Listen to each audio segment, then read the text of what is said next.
Good afternoon 10th class. शुभ मध्याह्नम 10th class. हम अपना सप्तम पाठ पढ़े थे, सौहार्द प्रकृतेः शोभा। इस पाठ को हमने पढ़ा। इसके बाद इस पाठ में हम सर्वप्रथम शब्दार्थ को करेंगे। शब्दार्थ करने के बाद ये हमारे शब्दार्थ हैं इस पाठ में।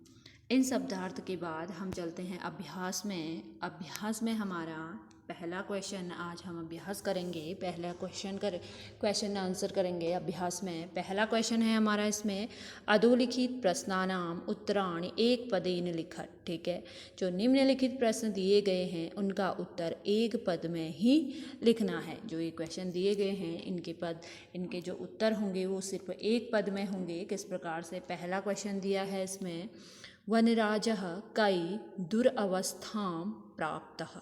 ठीक है, जो वनराज था वो किनके द्वारा दुरवस्था को प्राप्त हुआ। ठीक है, तो आंसर हमने एक पद में लिखना है, तुच्छ जीवई, छोटे छोटे जीवों द्वारा। वनराज कौन? शेर को वनराज कहा है। ठीक है, तो वह किसके द्वारा क्या हुआ? दुरवस्था को प्राप्त हुआ। ठीक है, पहला क्वेश्चन है। तो तुच्छ जीवय है ना, तुच्छ जीवों के द्वारा, छोटे छोटे जीवों के द्वारा उसको क्या किया गया? सताया गया ना वनराज को। तो तब वह क्या हुआ? दुरवस्था को प्राप्त हुआ। किनके द्वारा? क्वेश्चन पूछता है कि वनराजः कई दुरवस्थां प्राप्तः। तो वनराजः तुच्छ जीवै दुरवस्थां प्राप्त। लेकिन हमें पूरा कोई आंसर नहीं लिखना है, सिर्फ एक पद में लिखना है। तो क्या आएगा? तुच्छ जीवै, अर्थात छोटे छोटे जीवों द्वारा। दूसरा क्वेश्चन पूछता है, कः वातावरणं कर्कशध्वनीनां आकुला करोति। ठीक है, आकुली करोति, क वातावरणम कर्कशध्वनीनाम आकुली करोति। ठीक है, पूछा है क्वेश्चन, कौन होता है जो वातावरण को अपनी कर्कश ध्वनि से दुखी करता है? आकुलित अर्थात कुलित अर्थात दुखी करना। ठीक है, तो कौन होता है जो वातावरण को अपनी कर्कश ध्वनि से क्या करता है? दुखी करता है। तो कौन निकालता है कर्कश ध्वनि? काकः, कौवा निकालता है ना। तो कौवा वातावरणम कर्कश ध्वनिनाम आकुली करोति। ठीक है, तो आंसर हम सिर्फ क्या लिखेंगे? काकः, एक पद में पूछा है। अगला है, काकचेष्टः विद्यार्थी कीदृशः छात्रः मन्यते। ठीक है, कौवा जैसा चेष्टा करने वाला विद्यार्थी कैसा माना जाता है? ठीक है, काक चेष्टा अर्थात कौवे जैसा चेष्टा करने वाला विद्यार्थी कैसा माना जाता है? कीदृश अर्थात कैसा माना जाता है, मन्यते अर्थात माना जाता है। तो क्या आएगा? आदर्श। वह एक आदर्श माना जाता है जो कौवे की तरह चेष्टा करके, विद्यार्थी जो कौवे की तरह चेष्टा लगाता है वो कैसा माना जाता है? आदर्श। ठीक है, तो आंसर आ जाएगा आदर्श। अगला है घ, क आत्मनम बलशाली विशालकायः पराक्रमी च कथयति। कौन खुद को, ठीक है, कौन खुद को, आत्मना अर्थात अपने को, स्वयं को, खुद को, ठीक है, बलशाली, विशाल अर्थात बड़ा, और पराक्रमी कहता है। कौन कहता है? गज। ठीक है, गज अर्थात हाथी कहता है। तो पाठ पढ़ा, आपको ध्यान आ रहा होगा किसने क्या कहा था, है ना? क्या आंसर आना चाहिए यहाँ पे। अगला है, बक कीदृशान मीनान क्रूरतया भक्षयति। बका अर्थात बगुला, कीदृशान अर्थात किस तरह के, मीनान अर्थात मछलियों को, क्रूरता से क्या करता है? खाता है। भक्षयति अर्थात खाता है। ठीक है, तो आंसर आएगा वराकान। वराकान का अर्थ हुआ बेचारी मछली। ठीक है, बेचारी मछलियों को बगुला क्या करता है? क्रूरता से खाता है। अगला क्वेश्चन है, मयूर कथम नृत्य मुद्रायां स्थितः भवति। जो मोर है वो कैसे नृत्य मुद्रा में स्थित होता है? तो कैसा होता है?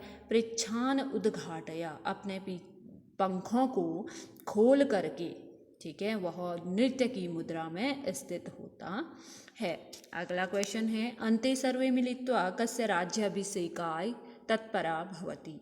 अंत में सभी मिल करके किसके राज्य अभिषेक के लिए तत्पर हुए अर्थात तैयार हुए? तो उल्लू कस्य, उल्लू के अभिषेक के लिए क्या हुए? तैयार हुए।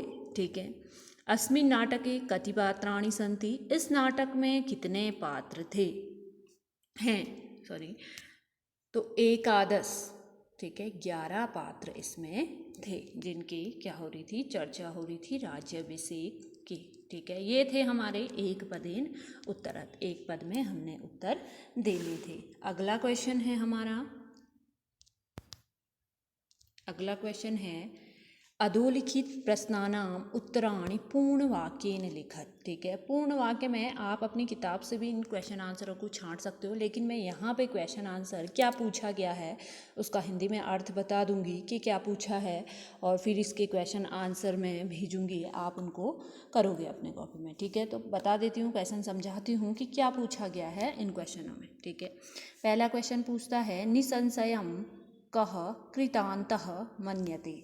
निश्चित रूप से हम किसे कृतांत मानते हैं, तो किसे मानते हैं, यो परे बृस्तान पीड़ियांत जंतुना पार्थिव रूपेण सदा न रक्षति स निसंशयः कृतांतः मन्यते। अर्थात जो दूसरों के द्वारा, ठीक है, परेशान दुखी प्राणियों को शारीरिक रूप से रक्षा नहीं करता है ना, दुखी करता है प्राणियों को और शारीरिक रूप से इसकी रक्षा नहीं करता, उसे हम क्या मानते हैं, कृतांत मानते हैं। ठीक है, तो क्वेश्चन आंसर मैं हिंदी में आपको समझा देती हूँ क्या पूछा गया है, और यहाँ से आपको क्वेश्चन आंसर भेजे जाएंगे, उसको आप अपनी कॉपी में करोगे। ठीक है, ढूंढ तो आप भी सकते हो क्योंकि चैप्टर आपने पढ़ा, अर्थ मैंने समझाया है, लेकिन फिर भी आपको बता देती हूँ। दूसरा क्वेश्चन में पूछा है बकः वन्य जीव जंतुनाम रक्षोपायन कथम चिंतयितुम कथयति। है ना, जो बगुला था वह वन के जीवों की रक्षा के लिए क्या सोचता है ना, तो क्या सोचता है बगुला, बगुला शीतल जल में बहुत देर तक बिना हिले डुले ध्यान मग्न होकर अपनी बुद्धि को स्थिर रहकर उनकी किसकी, वन्य जो जीव हैं उनकी रक्षा के लिए क्या करता है, सोचता है। तो आंसर यही है इसका, शीतले जले बहुकाल प्रयत्नम अविचलः ध्यानमग्नः स्थित प्रज्ञा इव स्थित्वा सर्वेषां रक्षाया उपायं चिंतयामि। ठीक है, ये हमारे पाठ में आया है जहाँ बगुला बोलता है। ठीक है, कहता है कि मैं शीतल जल में बहुत देर तक बिना हिले डुले ध्यान में मग्न होकर अपनी बुद्धि को स्थिर रख करके, ठीक है, स्थिर रख करके सभी जंतुओं की रक्षा के लिए उपाय सोचूंगा। ठीक है, सोचता है कौन, बगुला। ठीक हो गया। अगला क्वेश्चन है अन्ते प्रकृति माता प्रविश्य सर्वप्रथमं किं वदति। अंत में जब प्रकृति माता प्रवेश करती हैं तो उन्होंने प्रथम क्या कहा, तो क्या कहा उन्होंने प्रथम में, जब माता प्रवेश होती है उन्होंने कहा था कि अहम यूयम सर्वे, कहा था उन्होंने कि अरे प्राणियों, ठीक है, भो प्राणी नाम, ठीक है, अरे प्राणियों, प्राणिना यूयं सर्वे एव मे सन्तति कथं मिथः कलहं कुर्वन्ति वस्तुतः सर्वे वन्यजीविनः अन्यो आश्रिता सदैव स्मरत। ऐसे कहा था उन्होंने, प्रकृति माता ने, अर्थात अरे प्राणियों तुम सब मेरी ही संतान हो, किस लिए कलह कर रहे हो, जंगल में रहने वाले प्राणी एक दूसरे पे क्या हैं, आश्रित हैं, ऐसा उन्होंने कहा प्रकृति माता ने। ठीक है, अगला क्वेश्चन है यदि राजा सम्यक न भवति तदा प्रजा कथम विलपवेत। ठीक है, यदि क्वेश्चन पूछ रहा है यदि राजा सही नहीं है तो प्रजा कैसी डूब जाती है, तो प्रजा कैसी डूब जाती है, आपको एक नाव के उसका नाविक का उदाहरण दिया था, जिस प्रकार से नाव में नाविक नहीं होता है और नाव डूब जाती है, उसी प्रकार से, ठीक है, उसी प्रकार से प्रजा भी क्या है, एक कुशल प्रजापति नहीं है, राजा नहीं है, तो क्या होती है, प्रजा भी डूब जाती है। यदि न श्यान नरपति ही सम्यक नेता ततः प्रजा, है ना, अकर्ण्य धारा जलोदह विप्लव वे तेह नौरिवा। ठीक है। नाविक के समान, नाविक की तुलना की है, नाव जिस प्रकार डूब जाती है उसी प्रकार प्रजापति क्या हो जाती है, डूब जाती है, अगर एक सम्यक प्रजापति नहीं होगा। तो आज हम 2 क्वेश्चन को समझेंगे, पूर्ण वाक्य और अधोलिखित प्रश्नानाम उत्तराणि को।